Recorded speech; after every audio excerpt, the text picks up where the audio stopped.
Oops. All right. Hey guys, it's your girl Judgy Justice, and I'm back to give you my judgment. And today's topics are Porsha Williams telling her R. Kelly, surviving R. Kelly story.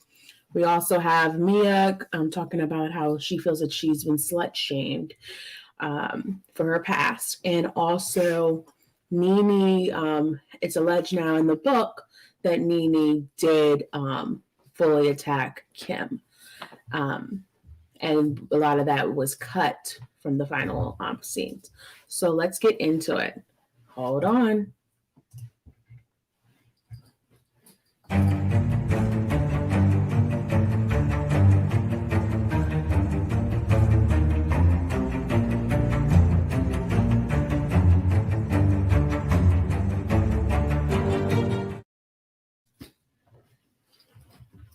Alrighty, give me 1 second. I'm having a little bit of technical difficulties getting the stuff set up, but here we go. So we're going to start with Nene. We're going to start with Nene leaks and work our way around town. And also, we're going to talk about. Well, let's first talk about Shawnee.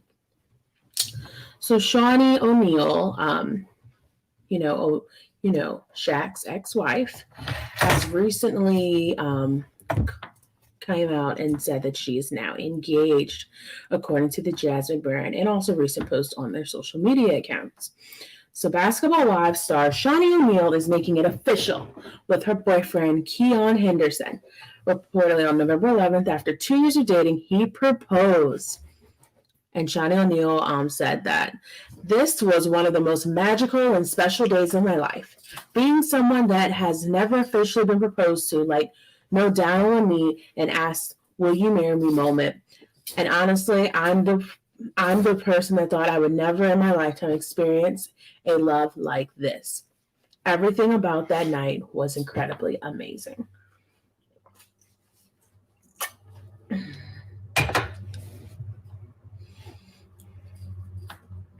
And this is her and her new boo. And she continues on to say, "I wouldn't change a single thing.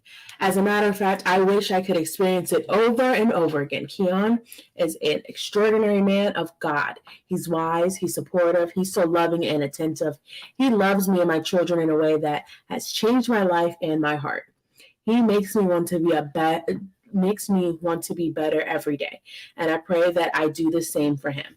This is forever, and I'm honored and overjoyed to do this forever with him." So what are you guys' thoughts? Let me know in the chat. Hi, Jordan. How are you, baby gorgeous? Thank you for jumping in. I appreciate it. So that was the first thing. This is them again together out. And they look really happy. And I'm happy for Shawnee to find love. And I want to see if this love is going to be featured in not this season, but maybe next season of Basketball Wives. So let me know what you guys think in the chat. And we'll keep going on to our next topic.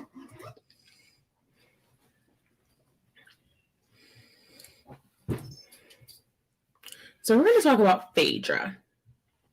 So Phaedra, let me see if I can make this a little bigger. All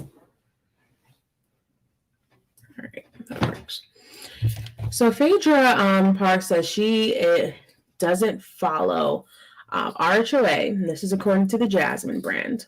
There's a lot of Jasmine brand articles today. If you're looking forward to seeing Phaedra on the next, let me start again. Phaedra Parks says she doesn't follow RHOA and explains why she won't return to the show. If you're looking forward to seeing Phaedra Parks reunion to the Real Housewives of Atlanta, don't hold your breath. So again, this is like their last season where all of these ladies were together, Claudia and Phaedra. Phaedra, and all the girls were together, which was a really iconic season with the all white. So Phaedra had starred on the show for 8 years, and these are her 2 sons with Apollo. Hey, Mrs. B. Finesse, thank you for popping in. Yes, we're doing a quick live and getting people caught up on their favorite housewives and what's going on in their worlds. And a little bit of pop culture just sprinkled in.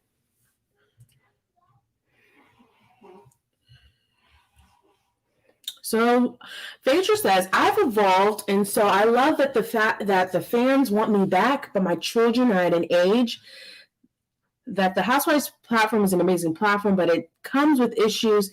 And so to be a great parent and to be a responsible parent, I think that would not be a responsible decision. And she's talking about not returning. Because again, since RHOA has had a lot of issues with casting this current season 14, it's still like up in the air. How well is this going to do, especially because season 13, I believe, was a very unlucky number for the ladies, and as regards to the ratings, and a lot of people were not really happy with the choices they made for casting in LaToya and Drew Sidor and also Fallon. On whether she's been asked to return to RHOA, the former RHOA star admits that people ask me every year. I'm approached at some part of the year, but it's just not something I want to do. I did it for 8 years of my life. Both my kids were born on live TV. It's a lot. So what do you guys think overall? Do you think that she should come back? She should be open to the check? Or should she, stand clear of this? She should stand clear and just move on with her life and be happy with her family. Let me know what you guys think in the chat about Phaedra Parks not returning on The Housewives. But I know that she's up to... But I know she's up to doing work with Bravo in some other capacities. So we're going to take a quick break, guys, and then I'm going to come back with the Mia Thornton story as it relates to her feeling like she's been slut-shamed. So hold on. We'll be right back.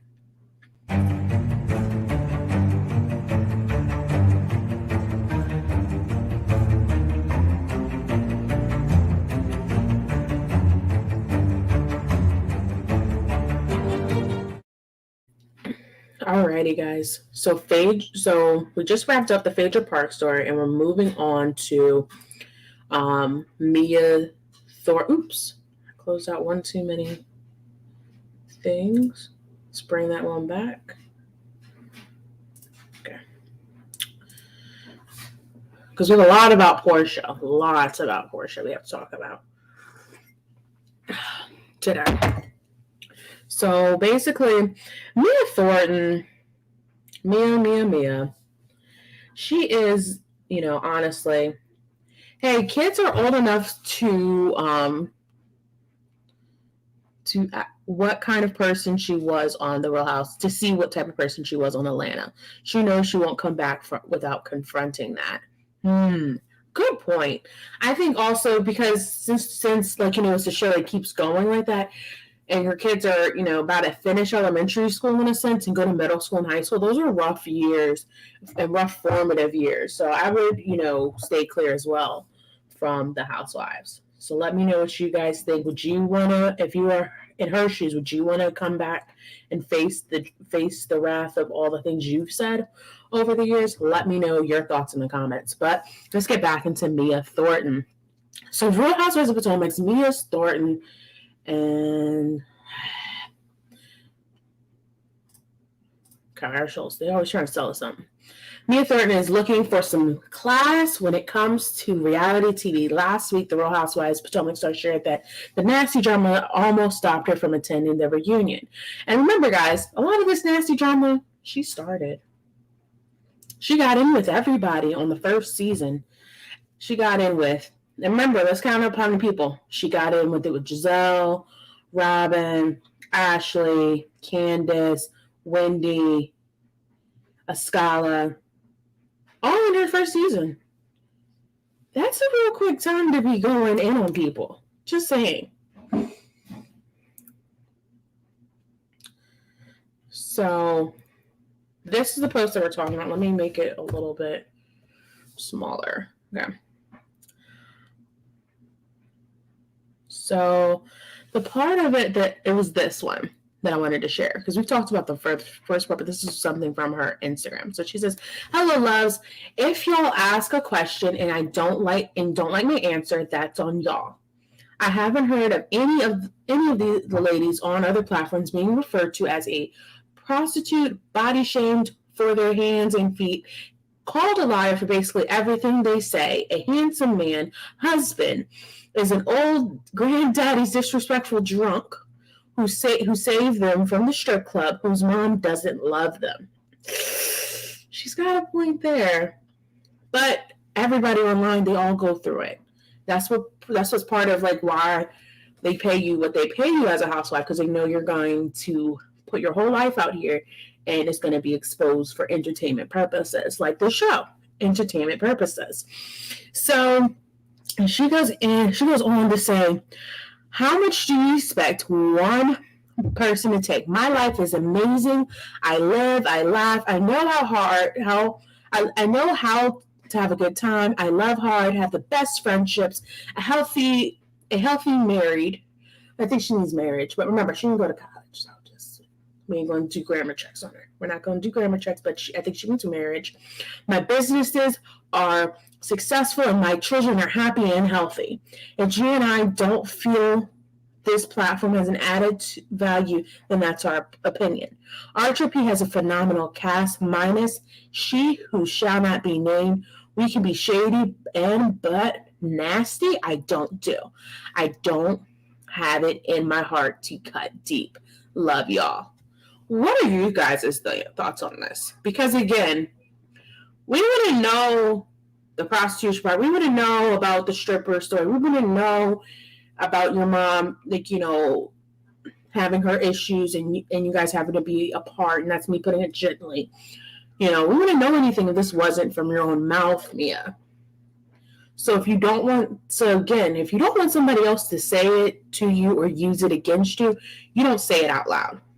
At least that's what I was taught. Is that, well, again, my mom taught me that. Okay, that was shady. But again, I see what she's coming with, but saying like no other ladies under the platforms. But listen, everybody's gotten that. Cardi B's gotten the shade, you know, for her time as a stripper. She still gets it. You know, that's why her and Tasha K are going at it in court. So you can't just say like, I'm going to tell people this is my story. And again, your story has changed. So you can't say that, that people calling you a liar is not, you know, factual, because again, you've changed your story multiple times. And if seriously, we're all wrong, and since you're so rich, you could sue everybody, right? For slander. If we're saying that you're a liar and you're not, then sue us for slander. Literally. Because we have all the clips from Bravo. And we're going based off of that to develop our own opinion and then give our opinion on here for entertainment purposes, just like how you shaded everyone on the show for entertainment purposes. So, yeah, I think Mia's reaching on this, and I think she's trying to build buzz on her name, you know, since we're still in the reunion, and then also trying to get us to invest in wanting her back next season. Will she be back next season? I believe so. Ain't nothing on that show that, you know, anybody said to her that bad that she ain't gonna be back.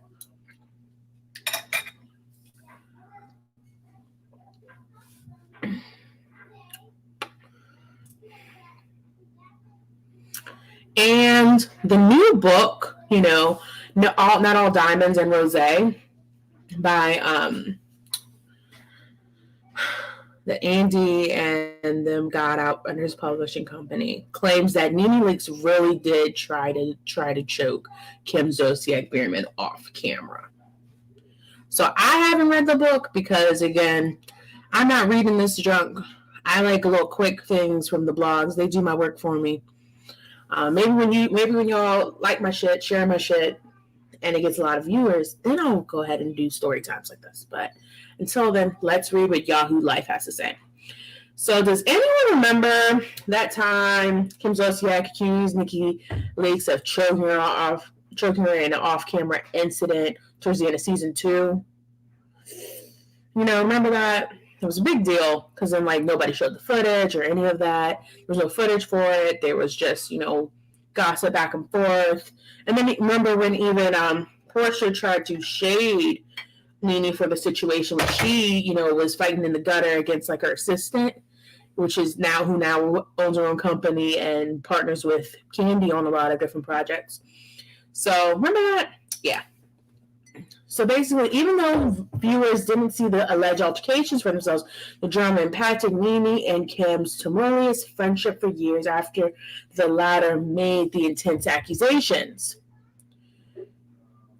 So over 10 years after the incident reportedly went down, a new book is claiming to share the tea of what happened between Nene and Leaks. The inside story from this is actually a different book. So this is the same book. Titled Not All Diamonds and Rose, the inside story of the Real Housewives from the people who lived it. Whew, that's a long title. The Chronicles shares insight from those within the housewives. So the arguments between... All right, let's get down to the other part. So basically, the incident happened. Let me just drop this for a second because I can tell you better than this article. So basically, the incident was, and you can get me in the chat if I'm wrong. Basically, goes that they were in a Target parking lot. Nene parked in a handicap spot, and she doesn't have a handicap sticker. Kim saw that. They got to argue in this Target parking lot, and Nene tried to choke her. That's basically it is. And now this book is now saying, yeah, it did happen. She did try to choke her. She really was out here in the streets fighting in Target parking lot, giving a bad name like this is Walmart.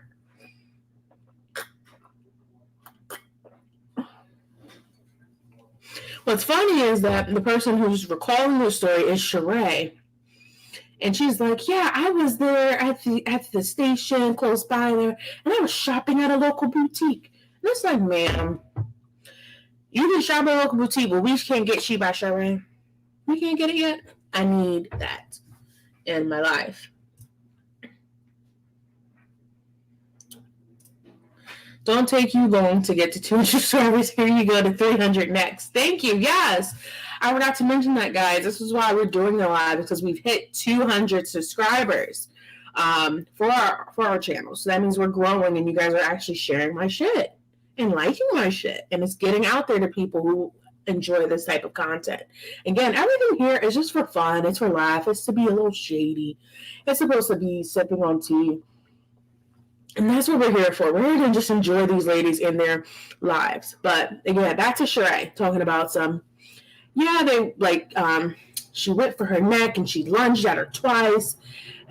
Police were called, but the charges were dropped and cameras were inside of the store, and they didn't catch any of the thing. They missed the whole thing.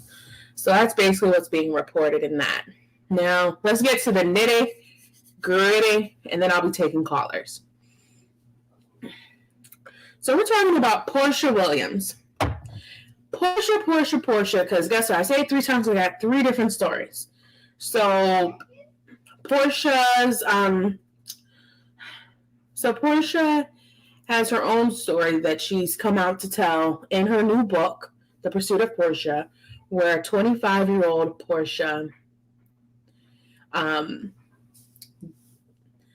had aspirations of becoming a singer. And she was flown out to meet with no other than R. Kelly. So she has her own surviving R. Kelly story that she tells in her book. So we're gonna get into that, and then also Porsha and Giselle, they have this weird friendship in a sense because if Porsha and Giselle were on the same show and Giselle was doing the same thing she does to all the other ladies to Porsha would have whipped her ass. Let's just say that. Porsha would have whipped her ass.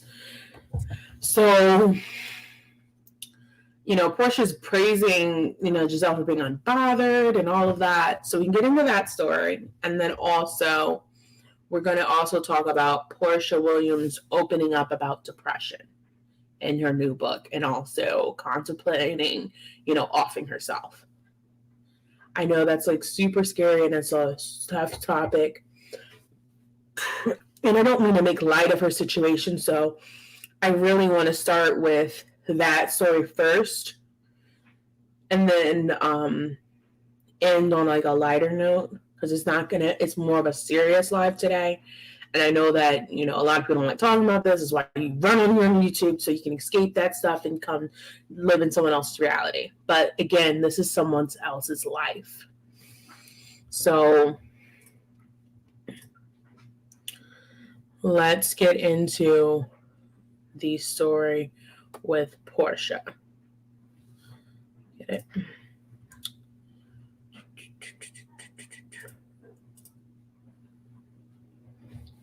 No, thanks.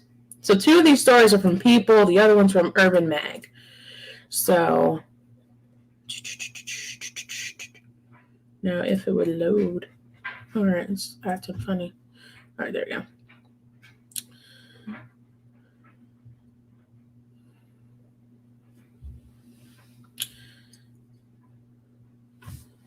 So Porsha Williams' new memoir, The Pursuit of Porsha, which should have been the name of her show. And these are actually things that I actually would have enjoyed her talking about on Bravo, instead of this ratchet family trip turn, I'm going to be wife number 4, check me out side, like attitude that she has in the Porsha Family Matters.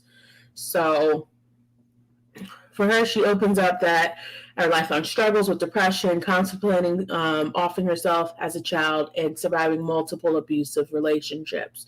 So if you guys enjoy Tisa Tells, which if you haven't subscribe to Tisa Tells. Tisa talks about that there's something deep-rooted in Porsha, that she keeps pursuing relationships with people that may not be in the best interest of herself. And it was Porsha goes on to say, it was very therapeutic and hard as hell to write this book. I wanted to talk about those moments of despair, how I came out of them, and what it took to get there. Everything I've been through has made me into the woman I am today. And this is something that's a little bothersome, is that we know that Simon is not the cleanest person, not the cleanest history, and seems to have narcissistic behaviors according to all 3 of his ex-wives. And it's like, now that he's kind of gotten and other men like him are going to be giving a manual to Porsha and what she does and what her life is like, and are now going to be able to manipulate those situations for their own past. So that's why I say, when you tell your story, most of the time you want to wait until you're married, you're solid, you're really tight and solid in your life. And with Porsha's changes, from quitting, or being let go from the Dish Nation, from quitting RHOA to having a show that's now getting the Zeus treatment, you're not going to be able to get there as quickly. And I don't mean to say that, no, Porsha's not strong or something. No, she's strong because she's still here with us today. I'm just saying that sometimes you need to have like a tight hold on who you are as a person. And with Porsha's changing personalities for the public's entertainment, or even for her own entertainment, doesn't seem to show that to me. Doesn't seem to show that substance to me. So let's keep going. So she did an exclusive with People. So, but the one thing you got to tell her is that the girl can take a picture. Can she? Let me know what you guys think in the chat. So we're going to go into a little bit. So Williams began struggling with depression at an early age. Yeah. Williams began struggling with depression at an early age while attending middle school in Georgia. She was bullied about her body, and in her darkest days, she considered offing herself. At the time, I was too young to even understand what I was dealing with. It wasn't until I was about 29 that I identified with the word depression. So raised by her parents, Diana and Hosea, entrepreneurs who split when she was 2, Williams, who is mom to a 2-year-old Pelagina with ex-Dennis McKinley, was sent to a therapist by her mother, but the sessions were short-lived. And she developed skills to survive, like speaking positively to herself and not focusing on all the negative. Williams adds that while she took a break from attending therapy during the writing of her book, she plans to pick up on regular sessions again. So remember, this book is concluded and was published and was off in the presses. So I kind of want to see why she hasn't gone back to therapy, because it seems like if like you identified with this word at 29, I'm not saying nobody can't get help, but she identified this when she was 29. This woman's now in her 40s. And it still hasn't worked out yet. She still has things she has to work on. Now, I'm not saying nobody else has nothing else to work on, but it seems like more than ever, especially with another young girl coming up in the same situation you were, which is an exact, copy in a sense, that your parents divorced when you were 2, and now Pilar, her parents are not together when she's 2. So I think it needs to breaking cycles would be very helpful for her. So when it comes to her fiance, Simon Gobadia, who was previously married to fellow housewives star Fallon Gobadia, Williams says falling in love with the entrepreneur 57 came naturally. I didn't know that man was 57. I've been claiming him for too long.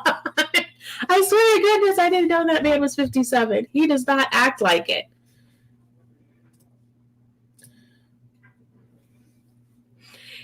He's a big advocate for going to therapy. This is what she's saying that Simon is.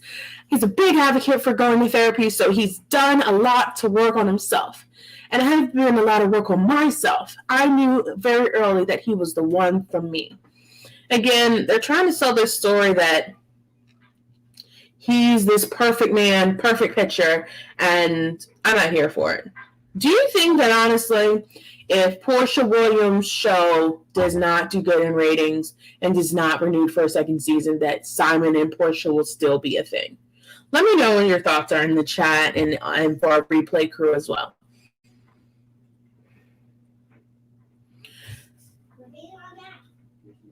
So remember, guys, the full title of her book is The Pursuit of Porsha, How I Grew Into My Power and Purpose.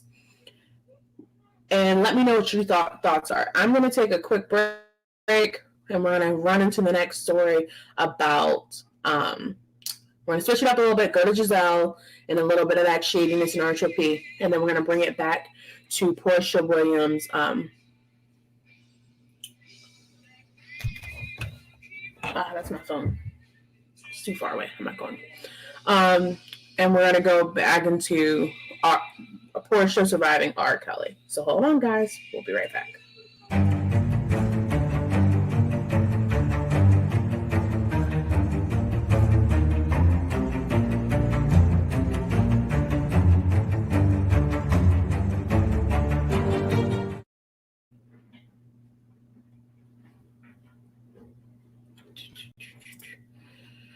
All right. So I decided I made an executive decision during our commercial break that we're going to just hop right into Porsha Williams reveals she spoke to authorities about her own experience with R. Kelly.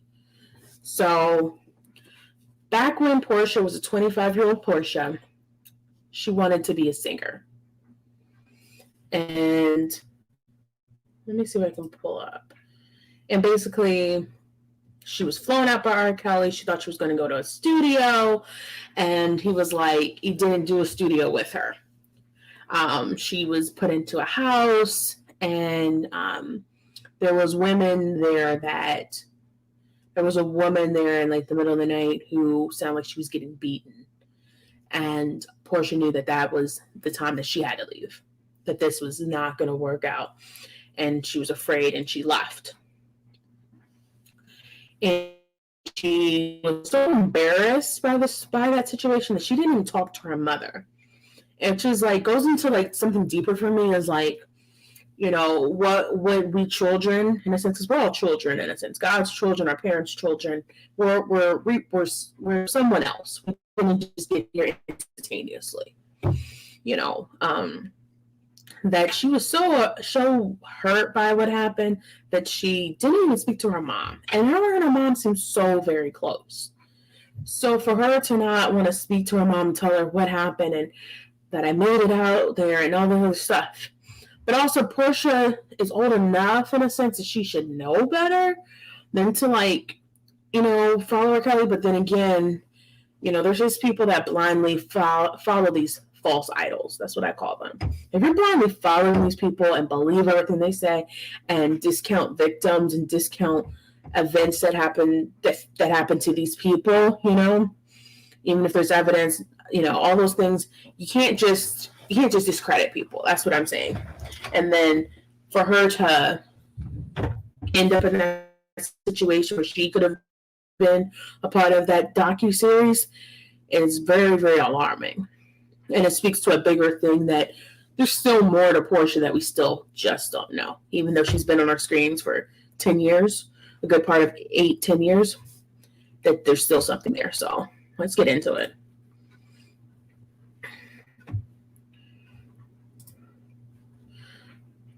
So this was just a video of her doing her interview with people. We can go into this at the end. So Porsha's opening up for the first time about her experience with R. Kelly and why she wanted to share her story with investigators. I realized it was my opportunity to help anyone who had been hurt by him. She tells people in this week's issue, there had been so many other instances where I had been abused by men, that my mentality at the time was of an abused person, and that it was okay for me to be treated like that. And again, guys, no one should be treated less than. No one should be treated poorly. No one should feel like they can't speak or talk or feel heard, okay? So I realized it was my opportunity to help.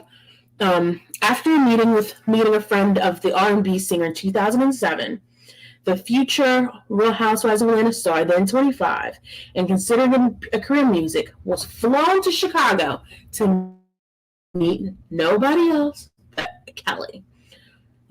Right now we call him Robert Kelly, inmate number 1573241. And she was potentially going to work with him. Williams says that she expected to be driven to a recording studio when she arrived, but was taken to Kelly's home instead. After an initial introduction to Kelly, who was found guilty of racketeering and sex trafficking in September, someone led Williams to his bedroom, and she was left there alone for hours. When Kelly finally joined her, she said that he told her to take off her clothes. I've already put myself in this position, she writes in her new memoir, The Pursuit of Porsha, available November 30th. This is what you're supposed to do. You have to. There's no turning back. Kelly's lawyer, Thomas A. Fresnel, declined to comment on what Porsha has to say. So Williams saw Kelly 2 more times and says that in her book that she encountered several young women who also were staying at his home.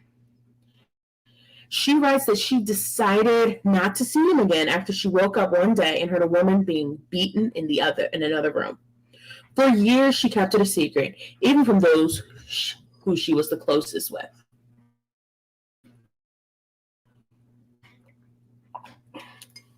What do you guys think of this revelation? Because this is a huge deal. And if you guys who are just popping in the chat just now, we're talking about Real Housewives of Atlanta former star Porsha Williams sharing her surviving R. Kelly story. And if you guys have any thoughts, drop them in the chat. We'll keep this going. And then I want to drop the link for you guys to call in and give any of your feedback to any of the topics that we've shared today. And guys, remember, you don't have to be you have to be respectful, but you got to stay shady. So let's keep going. So it's not something you want to just run and tell your mom, because mom is a very strong woman and she did her very best in raising me.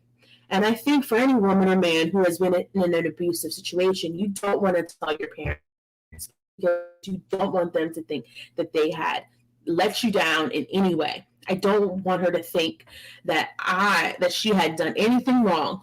And so I took it upon myself. But I was so glad when I did. She was glad that I told her. And we talked about it, Williams adds. She told me some of her experiences, and we just talked about how this should be told so other women don't have to go through it. So if you guys, this story is ringing a bell, I'm going to share the thing. If you or someone you know has been victim of some sort of abuse, text strength to the crisis line 741-741 to be contacted to a certified crisis counselor. So I'm going to drop the chat, guys. I keep my promises. And if you guys want to come up, we can compare and chat. And then if not, then that's what you guys going to do. I'm going to go make myself a sandwich. And I'll see you guys on Hot Messy Topics on Adam's channel soon. So, or if you guys have suggestions of other topics, because again, I don't want to cover so much stuff as well. So I just dropped the link. So if you want to pop in, feel free to pop in. And I'm going to drink tea here for a couple of minutes and then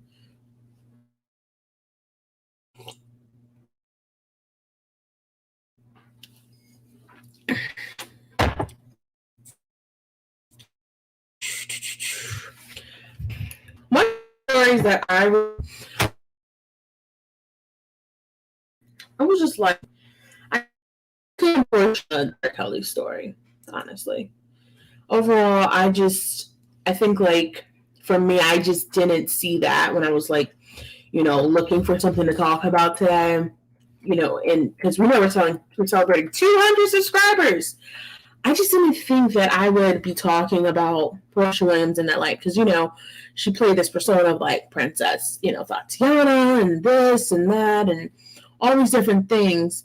And to actually hear that she's actually going through a lot of struggles really is, like, a humbling moment. It's like, again, they're playing a persona on TV. So we have to remember to be kind. Driving now, fam, or I joined. And you were freezing for a bit. Ooh, I was freezing? How about now? Am I still freezing?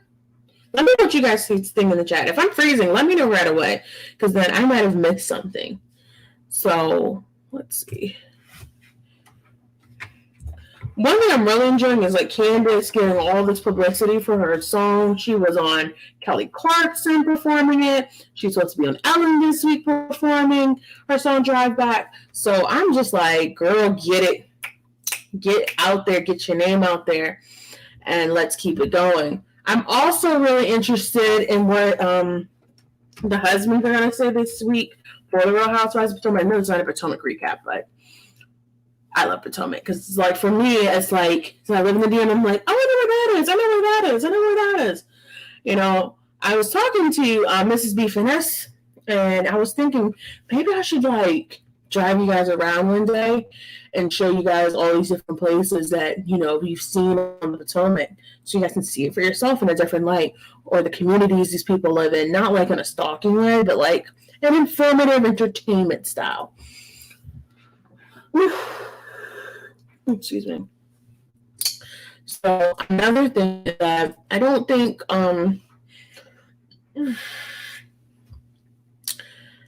excuse me. I don't really think that, I really think that like Ashley's time is over on Real Housewives of Potomac. I know people really don't like it.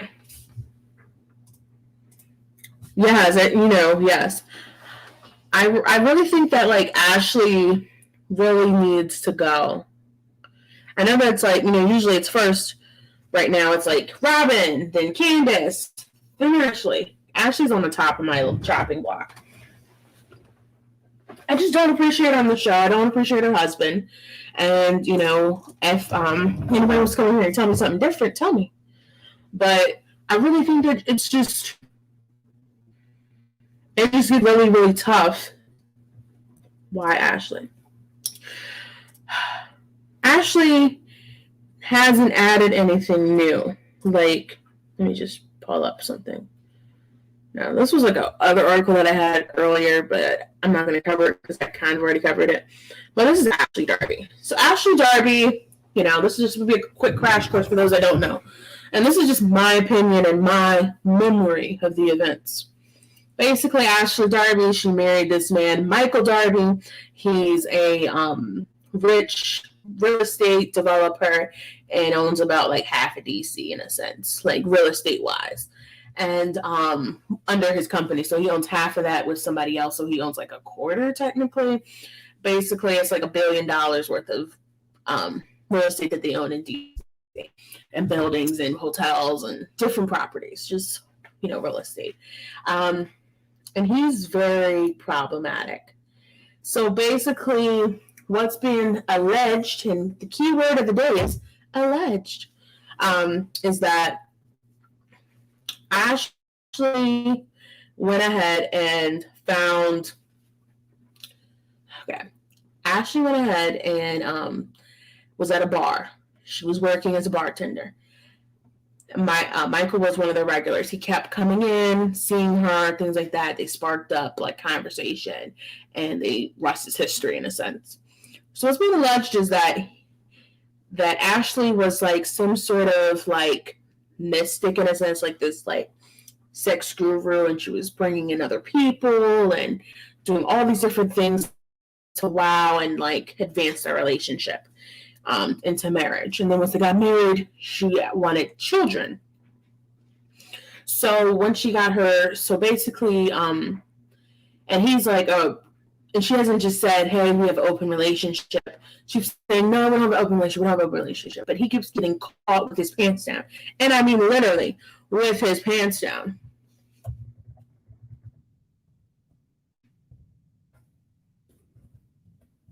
I'll hold up for you guys real quick. So he's been caught. Like, there's so many. This is him out at a bar with, he's supposed to be home. This is him naked in a hotel room with another woman, which he said when he was confronted about it, he said that, oh, yeah, we got, drunk, and she came to my room, and we just snuggled. Nothing happened. I didn't do nothing. Like, but then another catch to it is that it's alleged that his choice of women, and then also he's also been seen on the Grindr app. So when he goes overseas, one of the episodes came up that he, when he went overseas, he went to, what was it? Let me get my mouse. Now, when he went overseas, he was in the UK and he was on Grindr. If you don't know what Grindr is, do that in your own Google search history, because I don't need that in mine. But he was on Grindr meeting up with men too. So then it's like he's meeting up with women. Again, power to you, brother. Whatever you get it, however you get it in. But it seems like he's just this free spirit, and then she's strapped in all these kids because now she has 2 children by him, and allegedly trying to get a third one out of it. And tried to do an Australian themed restaurant.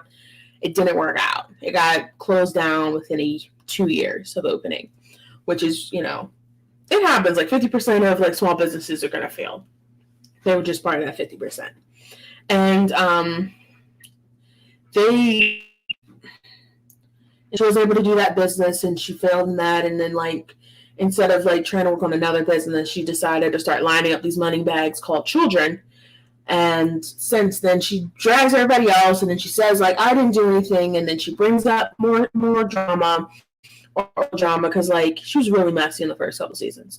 She was Googling people, bringing up what she Googled to people, asking around about you. Her and Robin have gotten the blows. So that's where it also comes to me, like, I don't understand why she calls, that wasn't the colors, and I did a video on that, but why, when Robin's going up in your face like this, and like literally, like if this is Robin's hand and I'm Ashley, Rob putting her finger like close to your head like that, and you don't say that's aggressive or that was excessive, but Dr. Wendy telling you to call her doctor, that's ferocious. I'm like, really? So so that's why I say that Ashley needs to go. Ashley's storyline is tired. And then also on top of that, Michael has been accused of assaulting some of these producers, touching the male producers and groping them, and they didn't appreciate it. But he's still been able to keep on the show. And I just don't know why. If he is anybody else, they would have been kicked off for touching him. You know, like how we had Nene, she touched somebody and then she was gone the next season. Or the rest of I think she was gone the rest of the season, honestly. So it's like, how does he get away with this and like other people don't? So yeah, that's where I stand on the issue. I really hope Ashley leaves overall. I think that, or I really want Robin, because I think like even if Robin stays on or she's gone, Giselle is still going to be the same way and still not going to be helpful. So guys, I've dropped the link before. It seems like we're not going to, be able to chat today, but I wanted to bring you guys some of these topics, especially that Porsha topic, because that was really alarming to me to hear her own struggles. If you didn't hear it already, go back and check it out, as well as Mia Thornton feeling like she's been slut shamed basically by us on the internet. I mean, called a lot of mean things, but honestly, lady, a lot of people get called a lot of mean things on the internet, and you can't just hold it in. If you know who you are and you're truthful in who you are, none of this stuff would affect you like that much. You have to push through. And then also, we also covered about Phaedra and her not returning to RHOA. But, we do know that she'll be featured in the second season of the Ultimate Girls Trip with Eva Marcel. So that one's going to be a great one with Brandy Glanville. I just can't wait to see that one. And then the other topic we covered was Shaunie O'Neal getting engaged and moving on with her life, which I think is an amazing thing. I just want to know if she's going to change her name or not. Because, everybody knows who you are, Shaunie O'Neal, but I don't know who this other guy is, so I may have to do some more research and figure him out. But that's all I need. Or if there's something juicy that I have to share with my people. Again, guys, thank you so much for checking out this live. We're wrapping this up at just under 50 minutes. And I'll talk to you guys soon. And I'll see you guys on Hot Messy Topic on Up and Adam's channel at 6 p.m. Talk to you guys soon. Bye.